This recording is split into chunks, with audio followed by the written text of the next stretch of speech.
Et bonjour à tous, bienvenue sur The Money Show, le podcast qui parle d'argent, mais pas que. Les amis, j'espère que vous allez bien, que vous avez passé un bel été, que vous êtes reposés et éventuellement vous avez avancé dans vos projets. Moi l'été il s'est bien passé, j'ai bien profité. Avec ma compagne on a fait un petit road trip, enfin je dis petit mais on a quand même fait 5000 km de mémoire en 3 semaines. Donc on a fait plusieurs étapes, on a commencé par l'Italie avec Milan, le lac de Garde, ensuite les Dolomites, lac de Bray, lac de Sorapis. Donc on a alterné entre rando et visite et baignade. Ensuite on est allé en Croatie, donc on a fait Opatija, Split, Dubrovnik, pour revenir ensuite à Venise, en Italie. Et on a terminé nos vacances par le sud de la France. Bref, quel sentiment de liberté de pouvoir voyager comme ça. Et petite reprise en douceur, mi-août, à la banque. Donc c'était c'était un super été. Sinon, pour revenir au dernier podcast qui est sorti cet été en juillet, c'était l'épisode avec Baptiste. Je tenais vraiment à vous remercier pour vos retours et vos écoutes. L'épisode il vous a plu et ce qui en ressort, c'est que ça vous a mis...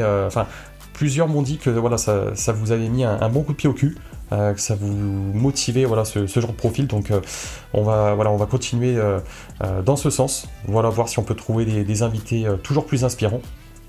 Et puis pour Baptiste, je tenais à nouveau le remercier, et puis n'hésitez pas à aller faire un petit tour sur son profil.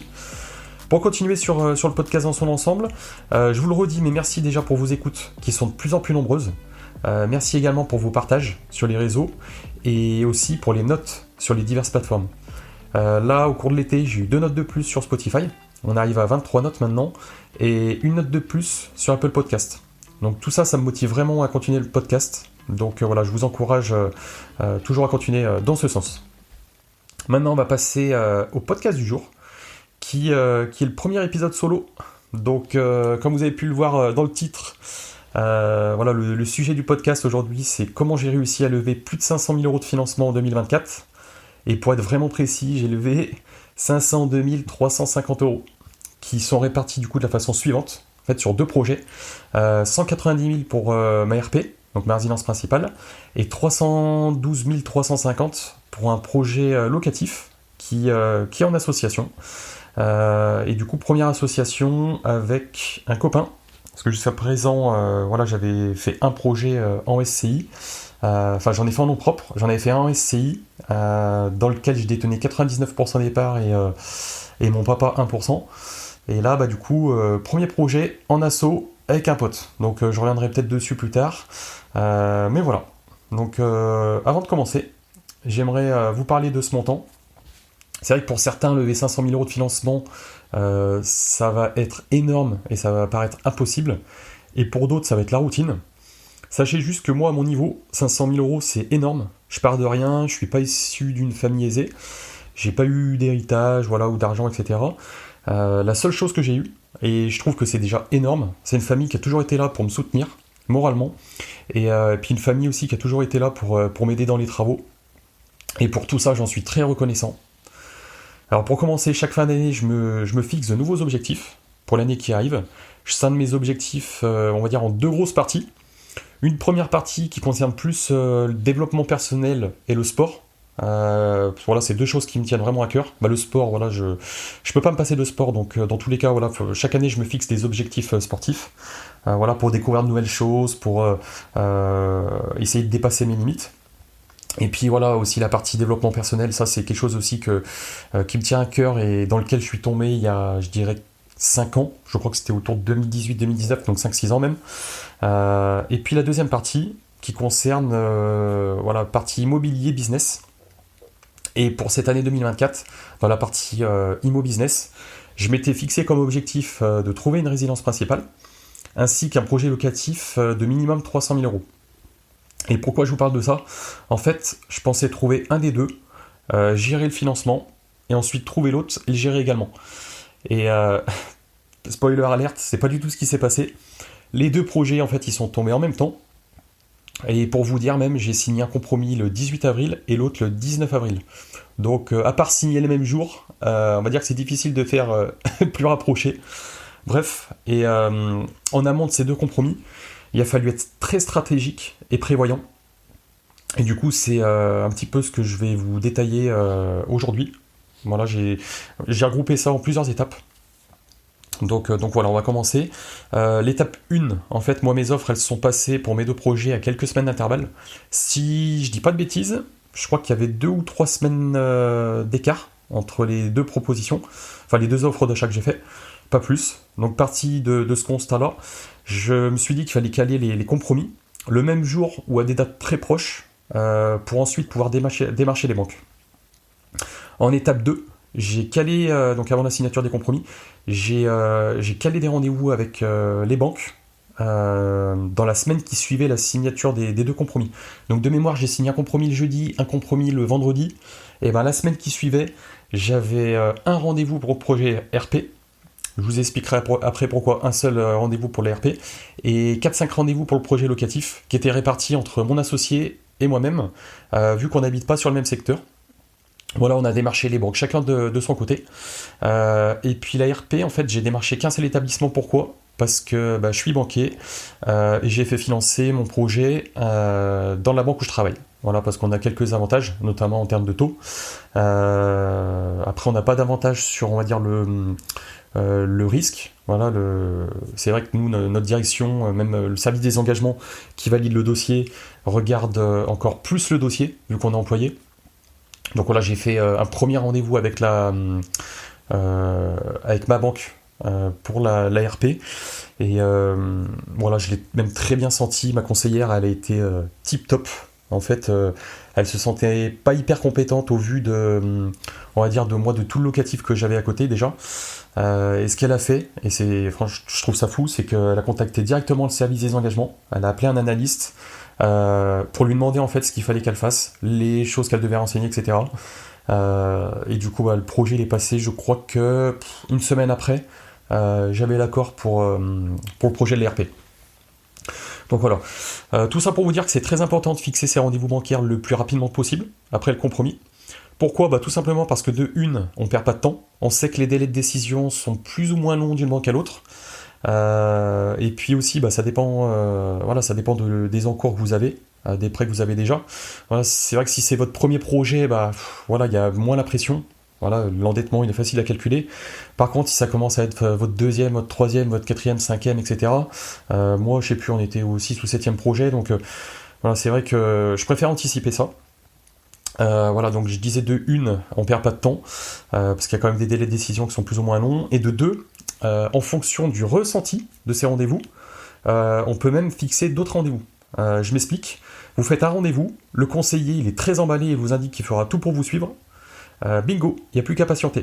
Par contre, à l'inverse, et moi j'ai eu le cas pour 2 rendez-vous, pour le projet en association, si on fait 2-3 rendez-vous et que les conseillers sont pas du tout emballé. Voilà, généralement, on le sent, parce que le conseiller en face, il est un petit peu en retrait, il s'intéresse plus trop à ce qu'on dit, etc. Ou alors, il commence à dire que ça va être compliqué, ou il y a trop d'encours, machin, etc. Enfin bref, il parle chinois. Et voilà, dans ce cas-là, on refixe directement d'autres rendez-vous avec d'autres banques pour augmenter ses chances d'obtenir un financement. Donc voilà un petit peu comment ça s'est déroulé pour moi. Étape 3, une fois que les compromis et les rendez-vous bancaires étaient fixés, c'est bien sûr plus important, c'est la préparation du dossier bancaire. Je sais d'avance ce que le banquier va me demander comme document. Pourquoi ? Parce que j'en suis un.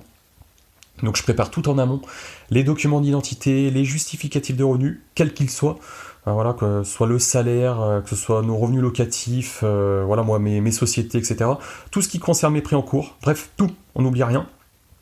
Et pas se pointer le jour du rendez-vous, les mains dans les poches, en expliquant rapidos le projet, en sachant que le conseiller gère entre 800 et 1500 clients, clairement. Dans 2 jours, il aura tout oublié, et c'est normal, le mec, le conseiller ou la conseillère, c'est pas un humain. C'est un humain, c'est pas un robot, excusez-moi. Donc le but, c'est quoi ? C'est lui faciliter la tâche, c'est oublier aucun document. Et le plus important, c'est lui faire une petite note explicative du projet, avec ma petite fiche patrimoniale, qui reprend toutes les informations qu'il devra expliquer dans son ensemble, à sa direction, ou alors à la société de caution qui va valider le projet. En gros, c'est un récap des emprunteurs, que vous empruntiez seul, avec votre conjoint ou avec un ou des associés. Ça va comprendre tous vos revenus, toutes les charges, ainsi que tout le patrimoine détenu dans sa globalité. Et pourquoi je prépare ça ? Tout simplement parce que, comme je le disais, les conseillers bancaires gèrent de plus en plus de clients, ils ont de plus en plus de tâches à effectuer au quotidien. Donc pour sortir du lot et marquer le banquier, il faut se professionnaliser. C'est vraiment important et il faut faire un dossier bancaire en béton. Et dans mon cas, typiquement, j'arrive, j'ai déjà plus de 400 000 euros d'encours de prêt, donc j'étais obligé de bosser mes dossiers. D'autant plus que pour ma résidence principale, j'ai demandé un financement à 110%, c'est-à-dire que j'ai pas mis d'apport. Et on va dire qu'à notre époque, enfin à l'heure actuelle, c'est encore plus dur d'obtenir le prêt à 110%. Et comment justifier le prêt de 110% à la banque? Voilà, ça va être propre à chacun et à chaque dossier bien évidemment. Mais moi dans mon cas, c'est que le prix de la maison, c'était une anomalie de marché. Son prix de vente, il était inférieur à la valeur réelle du marché. Donc avec ma compagne, on a sauté sur l'occasion. Il y en a, voilà, certains diront que c'est de la chance, mais pas que. Pour ça, il y a pas mal de travail. C'est vrai qu'on pensait les annonces toute la journée, les alertes des sites de revente de maisons, et le but, c'est d'être hyper réactif, d'appeler de suite les agents IMO quand il y a un bien d'exception comme ça, et de forcer pour passer dans les premiers pour les visites. J'ai fait la même chose à l'époque, c'était ma résidence principale du côté de Lyon. Le vendeur il me proposait une visite groupée le vendredi avec d'autres acheteurs potentiels, et moi j'avais décelé l'opportunité. Je savais que le bien il était au prix, et puis voilà, en plus le marché lyonnais il est encore plus tendu que dans certaines autres villes. Donc j'ai fait un peu de forcing pour visiter seul et avant. Résultat, j'ai vu le bien le mercredi de mémoire au lieu du vendredi, et j'ai pu faire mon offre en toute tranquillité. Voilà, j'ai réfléchi le mercredi soir, et le jeudi, j'ai fait passer mon offre qui était au prix et qui a été acceptée par les vendeurs. Donc tout ça, ça nécessite quand même de connaître son marché, car un bien moins cher qu'un autre, il peut y avoir des raisons. Voilà, il peut y avoir des travaux, il peut y avoir des vices cachés, des quartiers qui sont mal fréquentés. Bref, il faut vraiment connaître son marché. Et puis il faut questionner aussi l'agent immobilier. Et dans mon cas, on a compris tout de suite. En fait, le propriétaire, il avait hérité de la maison il y a quelques années. Il est parisien, donc il n'a jamais vu le bien. Il connaissait pas le prix du secteur. Donc pour info, la maison, elle était louée, donc il avait des locataires. Et lui, en fait, il avait un nouveau projet, donc besoin de cash, besoin d'argent. Et sa requête auprès de l'agence, c'était la suivante, c'est je veux vendre mon bien rapidement. Donc l'agence, elle l'a commercialisé moins cher que sa valeur réelle. Et avec ma compagne, on a été réactifs. On a eu le rendez-vous, je crois, dans la foulée. Donc voilà, le tour est joué. Voilà comment s'est fait un petit peu le projet de la résidence principale. Bref, tout ça jusqu'à l'étape 4. Donc l'étape 4, c'est l'étape des rendez-vous bancaires. Comme tout business, il faut savoir faire du storytelling, raconter une petite histoire. Donc d'un côté, pour ma résidence principale, on a expliqué pourquoi on voulait un financement à 110% à la banque. Donc en expliquant bien évidemment qu'on payait la maison moins cher que sa valeur réelle, et qu'en incluant les frais de notaire, on retombait en fait sur sa valeur. Voilà, donc pas de risque pour la banque. Et bien évidemment, on n'a pas parlé du projet locatif que moi j'avais en association avec un copain. Et puis je voulais faire un petit disclaimer à ce sujet. J'incite pas du tout à faire ça. Voilà, on va dire faire une petite doublette, comme on appelle ça dans l'IMO. Mais moi, dans mon cas, je savais qu'en parlant du projet locatif à la banque qui financerait ma résidence principale, j'aurais pas eu l'accord de prêt. Parce que voilà, pour le locatif, j'allais demander plus de 300 000 euros de prêt. Donc je l'ai fait en toute connaissance de cause. Je l'ai fait également parce que j'ai de l'épargne de sécurité. J'ai des revenus qui sont plutôt confortables, donc ça ne met pas en danger ma stabilité financière. Si vous faites ça, que vous touchez le SMIC et que vous n'avez pas un péco de côté, que vous n'avez pas d'épargne, après c'est à vos risques et périls. Donc voilà, moi je l'ai fait en toute connaissance de cause, et puis ça pouvait se justifier. Et par contre, de l'autre côté, pour le financement du projet locatif, j'expliquais aux banques que j'avais obtenu le prêt de ma résidence principale sans apport. Pourquoi ? Parce qu'il y a beaucoup de conseillers bancaires qui veulent pas suivre les projets locatifs si derrière on n'est pas propriétaire de sa résidence principale. Donc voilà, le fait d'évoquer mon projet RP, ça les rassurait. Et puis 3 points importants également, qui ont fait que j'ai pu lever 500 000 euros de financement cette année. Le premier, alors c'est hyper important, il faut connaître son dossier sur le bout des doigts, que ce soit ma situation, la situation de ma conjointe, la situation de mon associé, et le projet en lui-même, les travaux, la localisation, le loyer espéré une fois le bien rénové. Dit comme ça paraît tellement logique, mais croyez-en mon expérience, c'est pas le cas. Avant d'être conseiller bancaire pour les pros, pour les sociétés, j'étais conseiller pour les particuliers, donc les salariés. J'ai géré même jusqu'à 1500 clients sur ma dernière année, mon dernier poste de conseiller part. Et la dernière année où j'ai fait du part, j'ai financé plus de 9 millions de biens immobiliers répartis sur, je crois que c'était plus de 55 dossiers bancaires. Donc ça faisait plus d'un projet par semaine. Et je peux vous dire que sur ces 55 dossiers, combien j'en ai vu, ils se pointent à rendez-vous. Déjà, ils n'ont pas de documents. D'autres, ils connaissent pas leurs revenus exacts, leurs encours de prêt, leurs échéances de prêt. D'autres encore qui connaissaient même pas le montant des travaux, le montant des loyers espérés. Bref, encore une fois, je vous rappelle à quel point il est important d'être professionnel. En fait, c'est l'image qu'on va donner à son banquier. Et si on vient en mode touriste, il pourra que nous traiter en mode touriste. Et si on vient en pro, le banquier il aura envie de nous traiter comme un pro. Et avec mon expérience de banquier, j'ai 2 casquettes, banquier et investisseur. Donc quand je démarche une banque pour lever des fonds, je suis plus que professionnel. Bref, voilà, j'en ai terminé avec le premier point. Le deuxième point qui est hyper important aussi, moi pour mon projet locatif, je me suis associé. Et comme je vous le disais plus haut, j'avais déjà plus de 400 000 euros d'encours de prêt, à moi tout seul. 400 000 euros d'encours de prêt pour un patrimoine qui était évalué à ce moment-là à plus de 500 000 euros. Et en IMO, il n'y a pas de secret. Si on veut lever encore plus de fonds, on est obligé à un moment ou à un autre de s'associer. Donc moi, jusqu'à présent, j'avais tout fait tout seul. Ou comme je le disais, avec ma SCI, dont je détenais 99% des parts, avec mon papa, qui lui avait 1%. Et voilà, on est obligé de s'associer à un moment ou à un autre si on veut gaper. Pourquoi ? Parce que, à moins de détenir énormément de cash, il arrive un moment où le banquier refuse.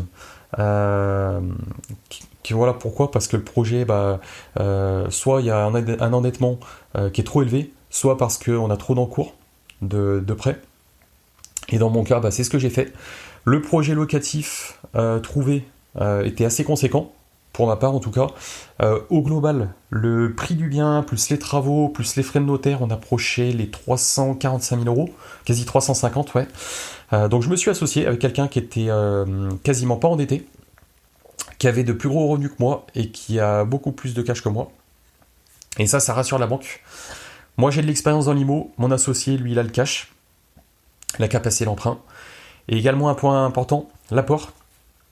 Donc j'ai pas mis d'apport dans le projet résidence principale pour 2 raisons. Donc la première, c'est parce que c'était une affaire, comme je l'ai dit un petit peu avant. Et puis la deuxième, c'est que le cash que j'ai pas mis dans le projet RP, je l'ai investi dans le projet locatif, car la banque, elle nous demandait un bon apport. De mémoire, elle nous a demandé 35. De toute façon, oui, elle nous a demandé 35 000 euros d'apport. Donc ça permet également de garder du cash de précaution, si jamais il y a des dépassements de travaux, s'il y a des coups durs, etc. Bref. Et ensuite, troisième et dernier point, le financement en association, il a été fait en SCI. Alors d'une part pour la fiscalité. Alors attention à ce que je vais dire, moi je suis pas fiscaliste, je suis pas comptable, etc. Mais on s'est quand même fait aider. On sait que l'impôt on peut pas l'éviter. Donc je dis pas qu'en faisant ce qu'on a fait, on paiera pas d'impôt, mais c'est juste que on le reporte. Donc on peut pas éviter l'impôt, on sait qu'on le paiera tôt ou tard. Mais nous on a fait notre projet en SCI à l'IS, donc à l'impôt sur les sociétés. Comme ça c'est une SCI qui est imposée, c'est notre SCI qui est imposée, et pas nous dans l'immédiat, à titre perso. Pourquoi ? Parce que alors déjà dans le premier temps, alors attendez, je me perds un petit peu dans ce que je disais.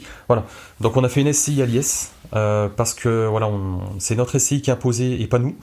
De plus, à l'intérieur de cette SCI à l'IS, on peut faire de la location meublée, à la différence d'une SCI à l'impôt sur le revenu, où on peut pas, ou en tout cas on peut faire que 10% de location meublée. Et d'autre part, on a fait en SCI, car au niveau du HCSF, donc le Haut Conseil de stabilité financière, on ne peut pas dépasser 35% d'endettement. Or, en passant par une SCI, certaines banques, elles ne comptent pas les SCI dans l'endettement. Si derrière, on a des revenus confortables, si on a de l'épargne et du patrimoine, ce qui était notre cas avec mon associé. Alors, petit disclaimer aussi, la plupart des banques, elles incluent les SCI dans l'endettement. Alors que ce soit une SCI à l'impôt sur les sociétés, une SCI à l'impôt sur le revenu, voire même les SAS immobilières, parce que on peut emprunter aussi en SAS IMO, mais moi j'ai vu des banques qui retenaient l'endettement, même en passant par une SAS. Donc là, pour ça, il n'y a pas de solution miracle, il faut juste démarcher les banques et privilégier de préférence des conseillers pros, car une SCI, même si c'est une vocation IMO uniquement, ça reste quand même une société. Donc un conseiller pro, il sera plus compétent dans ce cas. ou alors des conseillers en gestion de patrimoine ou gestion privée. Après, il y a quand même des conseillers parts qui ont une bonne formation en SCI, donc voilà le topo. Et puis, cinquième et dernière étape, la signature définitive des projets. Donc la résidence principale, ça s'est fait, c'était mi-juillet, et on attaque les travaux à la rentrée. Et le locatif, là, au moment où sortira le podcast, ce sera fait aussi, c'est début septembre. Idem, les travaux, ils vont attaquer dans la foulée, et je parlerai plus en détail de ce projet, parce que pour celui-ci, je suis passé par un chasseur qui s'appelle Alex, et que je salue au passage. D'ailleurs, si ça vous dit, il pourra passer dans le podcast. Au-delà de faire de la chasse immobilière, il est aussi investisseur immobilier, il fait du locatif, il fait du marchand de biens, il crée même d'autres structures dans d'autres domaines. Donc n'hésitez pas à me faire un petit retour sur Insta, si ça vous chauffe, pour qu'il vienne dans le podcast, nous parler de son parcours et puis aussi de son métier, ou de ses métiers, ses différentes casquettes. Tout ça pour vous dire que je suis très content d'avoir réussi à faire financer ces 2 projets pour cette année. Je vais dépasser les 900 000 euros d'encours de prêt, pour une valeur globale de patrimoine qui va approcher les 1,1 million à peu près, je dirais. Il faudra que je recalcule tout ça. Bien évidemment, pour ces 2 derniers projets, c'est d'un côté un projet avec ma compagne et de l'autre un projet avec mon associé. Donc en cas de revente, on se partage les fonds. Mais avec le recul, j'ai énormément de gratitude. Parce que comme je le disais tout à l'heure, je suis issu d'une famille de la classe moyenne. Et quand je vois tout ce que j'ai réussi à faire, que ce soit seul ou en association, je trouve ça incroyable. Donc ça fera sûrement l'objet d'un prochain podcast, d'ailleurs. Comment, en partant de rien, j'ai pu avoir un patrimoine IMO qui dépasse le 1 million d'euros. Sachant que sur Insta, vous avez été plusieurs à me suggérer un épisode sur mon parcours. Donc on fera cet épisode très prochainement. Et puis en tout cas, c'était un plaisir de tourner ce premier épisode tout seul. N'hésitez pas à me faire vos retours. Continuez à partager sur les réseaux sociaux. Continuez à noter le podcast sur les diverses plateformes. Pour vous, ça paraît inutile. Ça paraît inutile. Mais je vous assure que pour moi, c'est énorme. Ça me permet d'une, de soutenir mon travail, et puis de deux, d'améliorer un petit peu la visibilité du podcast. Toujours dans le but de vous trouver de nouveaux invités qui sont toujours plus inspirants.